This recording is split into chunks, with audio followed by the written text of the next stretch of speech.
жатқан болсаңдар, ол шығып жатқан заң біздің конституцияның 11 пунктіне қарсы. Дұрыстап оқыңыздар, бүкіл бар, жобасы бар, қай жерде қандай екен. Біріншіден, мысалы ана жерде айттым, егер дейді, бала зорлық, міндетті балаға істеу емес. Мен үйде отырған әйелім айтып, ей, сен сөйледің ба? Бала көріпті звондады, мен папам мамам ұрысып жатырмын. Бітті, баланы алып кетті. Алып кетті, иә. Ол 3 ай 4 ай сол жерде болады екен.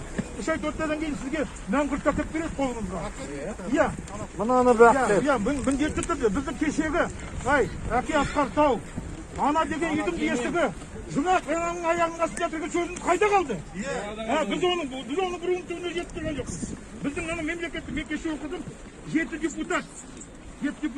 Әлі тоны шығарған, менің бәрін шығарып алам, семьялар бар екен, жоқ екен. Олардың неме, олар бастарына ойлап жатыр ма? Ойламай жатыр ма? Оған қол қойма, анау.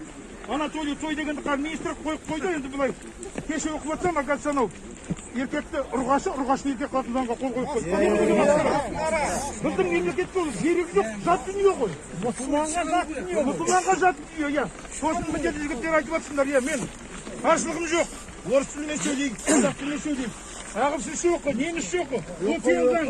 Бірақ біздің қазақтың жерінде бірақ қана тіл болу керек, қазақ тілі. Бұл қазақ тілі ғой, біздің тіліміздің дұрыстығы, біздің мынау ақында айтып жатқан жерде бармады. Кім кінәлі дейді?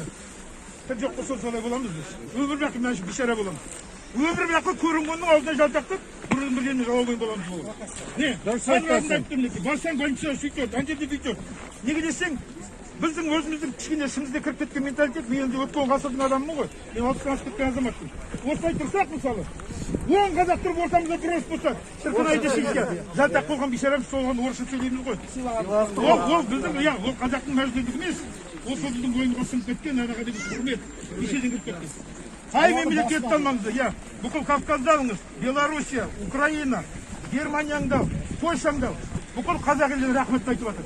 Қазақ жақсы халық дейді, только қазақ өлтірмейді оның жақсы екенін.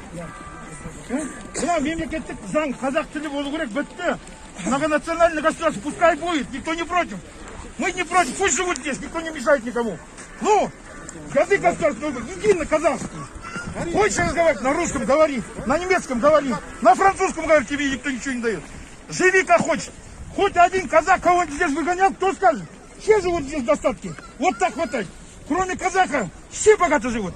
Одни казах только бишарам жерде. Шындығына келу керек, иә. Ал енді жер мәселесін айтсаңыз, ауылдың іргесін естіп тұрып не қыл деген масқара. Малдарын